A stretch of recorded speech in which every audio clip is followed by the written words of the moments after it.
The Film Actors Guild's FAG, or the Screen Actors Guild, I'm ripping Team America, which you'll see in a second. They rallied together this past Saturday to celebrate their excellence after taking off 118 days last year to protest. So here's what you may have missed if you didn't catch that fineness. By following the rules of the Film Actors Guild, the world can become a better place that handles dangerous people with talk and reasoning. That is the FAG way. One day you will all look at the world us actors created and say, wow, good going, FAG.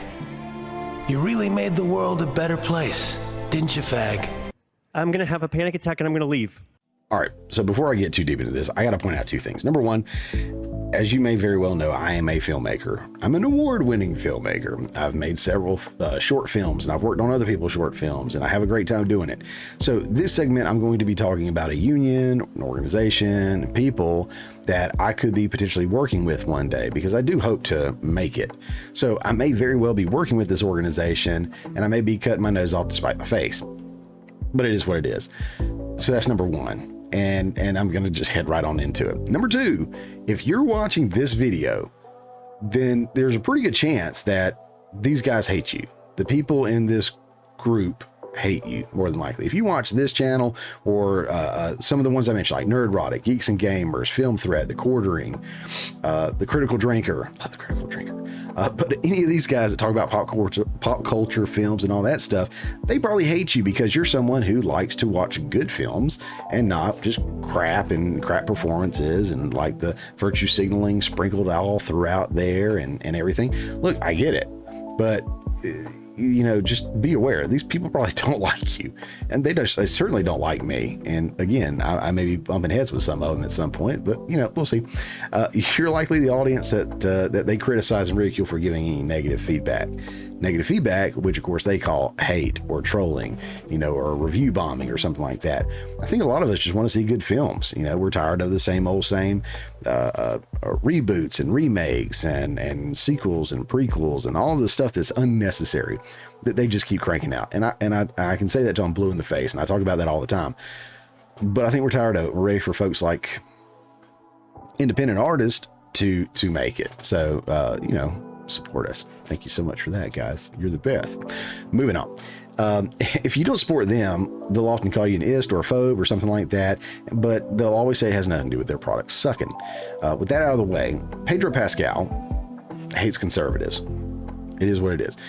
He didn't stand by his co-star Gina Carano in The Mandalorian when she got fired from Disney for using Twitter, which is supposedly and definitely more so is now a free speech platform. So she used Twitter, she posted some stuff, and they canned her for it because they disagreed with what she said.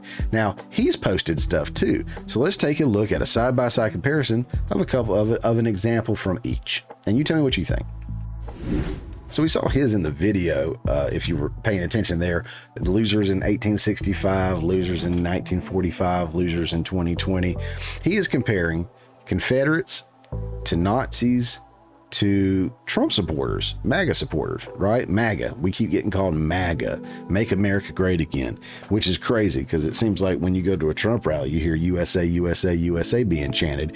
And when you go to a Biden rally, you watch an old guy barely walk across the stage with no sounds from the audience at all. Anyways, back to this. Gina Carano, we need to clean up the election process so we are not left feeling the way we do today. Put laws in place that protect us against voter fraud, investigating every state, film the county, flush out the fake votes, require ID, make voter fraud end in 2020, fix the system. Probably not her most controversial tweet in that whole thing, but there's a side-by-side comparison to something that she got in trouble for, and he just, you know, was perfectly fine with posting. She also did not compare what was it, Democrats or liberals to Nazis and Republicans to Jews.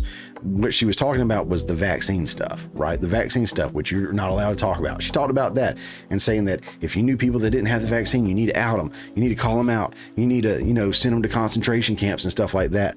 She was mocking the stupidity behind all the vaccine craze and the trust that we're putting into Fauci and all these other guys. And there's nothing wrong with that. But she's made several posts that a lot of people, and it does tend to be conservative people, because it seems to be that conservative people tend to find themselves more aligned with truth and facts and, you know, statistics and stuff that can actually be supported with science and whatnot, versus the left. So, you know, she found a home with a lot of conservatives. Gina Carano is awesome. She's out there doing her thing. She's worked with the Daily Wire with some shows. Gorgeous, amazing MMA fighter, great talent. First time I think I saw her was in Deadpool, and loved her from there. Thought she was great. Followed her for a while. But look, I haven't seen Pedro Pascal in much, but he seems like a real soy boy. He really does. In that video, just the way he talked and everything. We're going to look at some articles here real quick.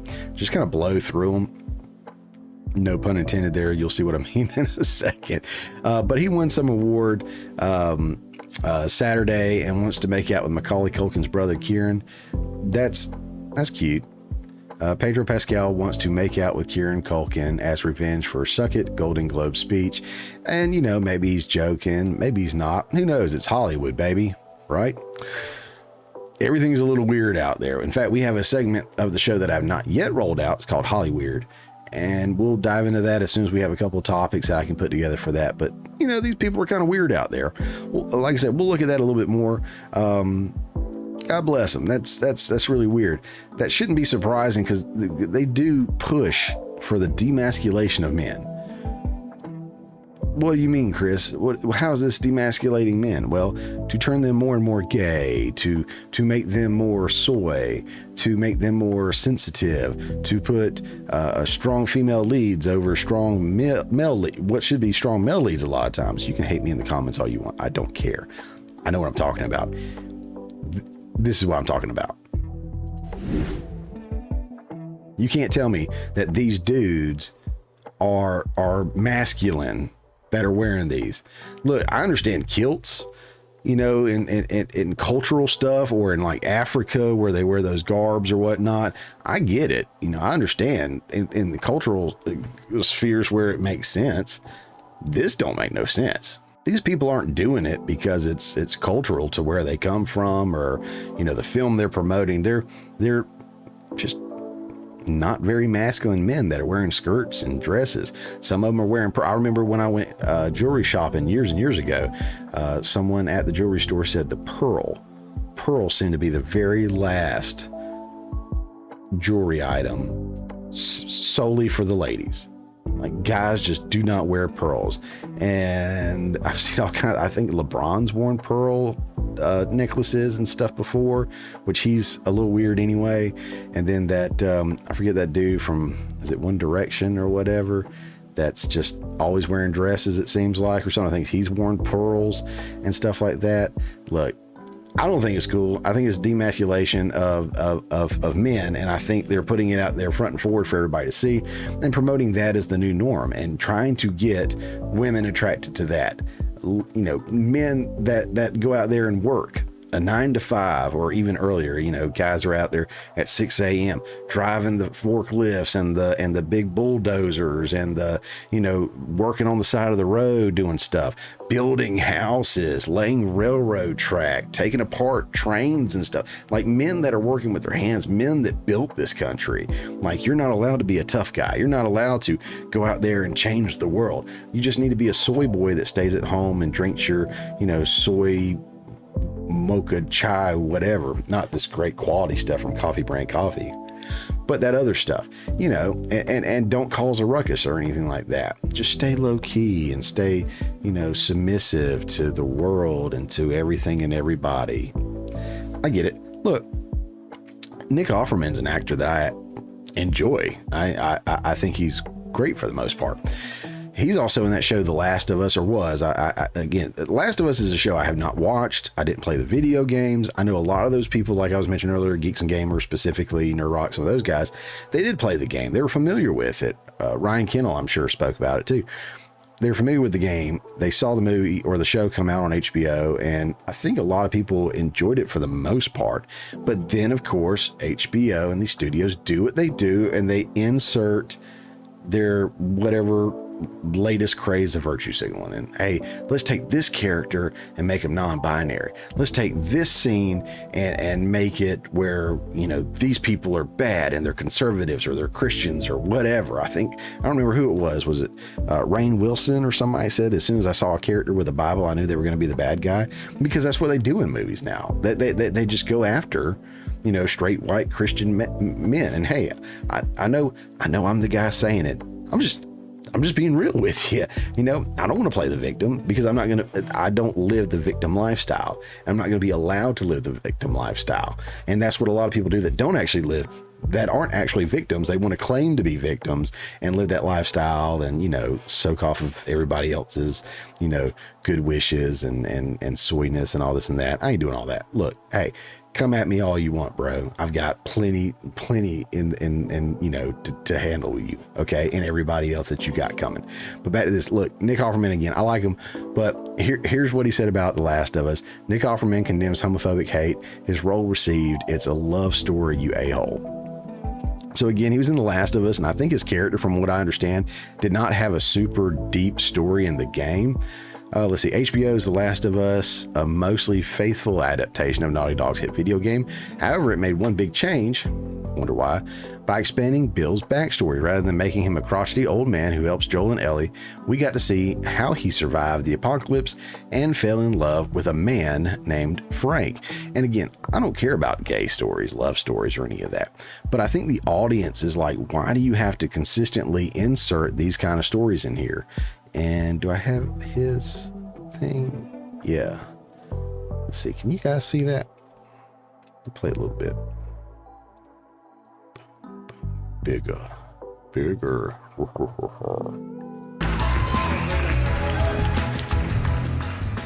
Wow. Thank you so much.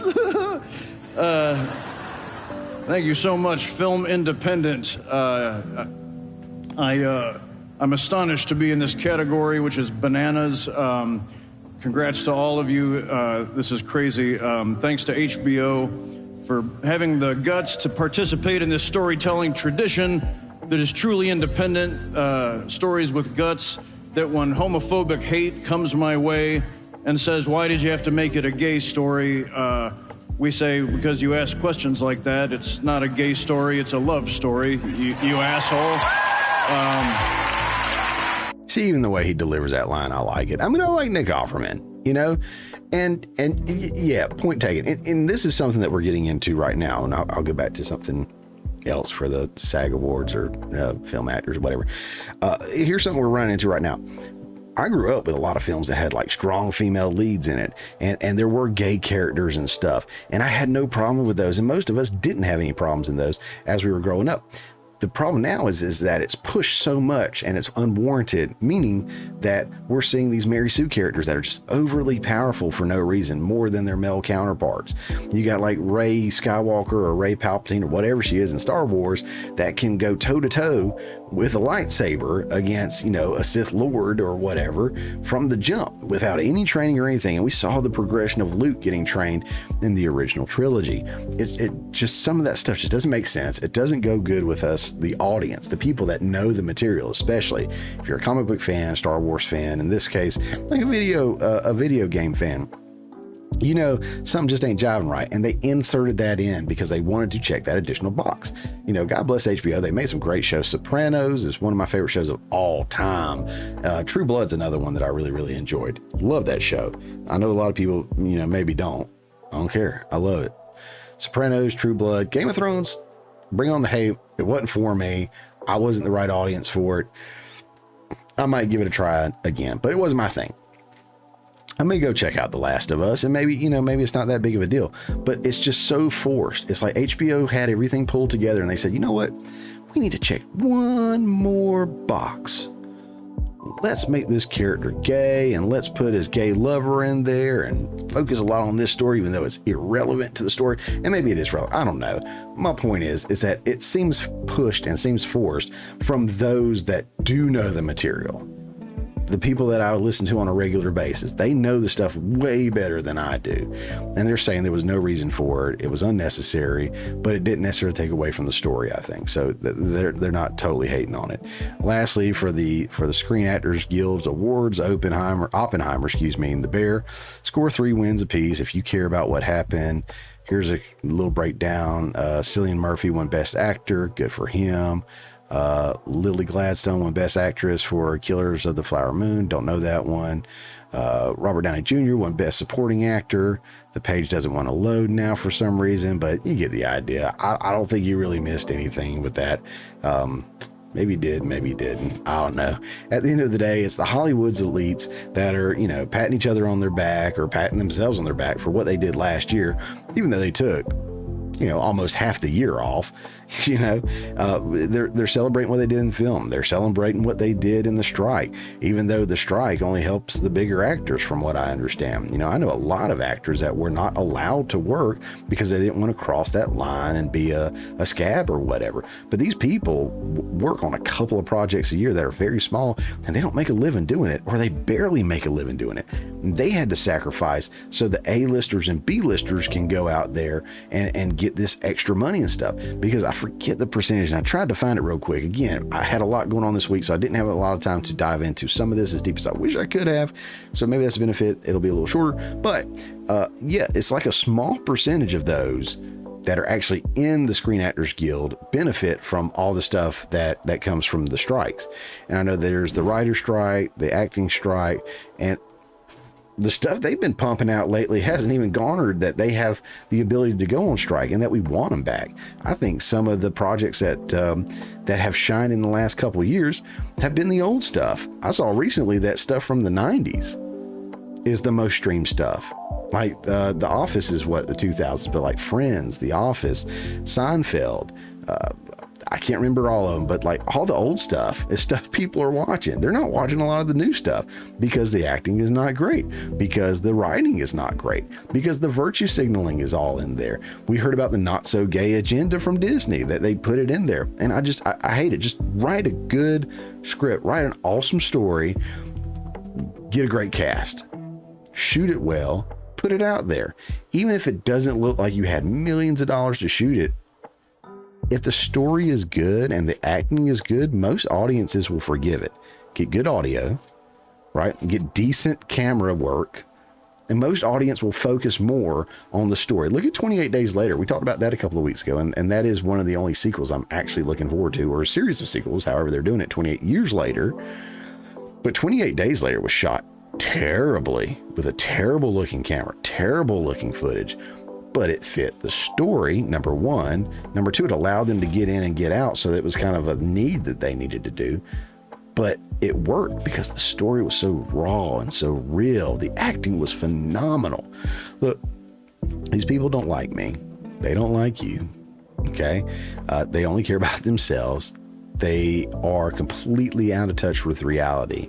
And if you go against them and you give them any kind of negative feedback or criticisms, you're a phobe, you're an ist, you're doing an isms, you're a troll, you're a whatever. They're going to come at you every chance they get.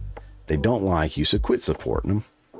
I don't go out and spend my money seeing a lot of this stuff. I just won't. Now, if I end up doing reactions or something and I really need to dive deeper, I want to give my honest reviews. I don't want to go off of somebody else's. So I will go out and see these movies for you guys, so you don't have to waste money. But it's not my thing. I'm a filmmaker and I want to support the arts, and I want to be out there doing my thing. And I want people to go see my stuff, but you gotta start cranking out better stuff. This is just getting sad, but I couldn't care to talk about this anymore, so I won't.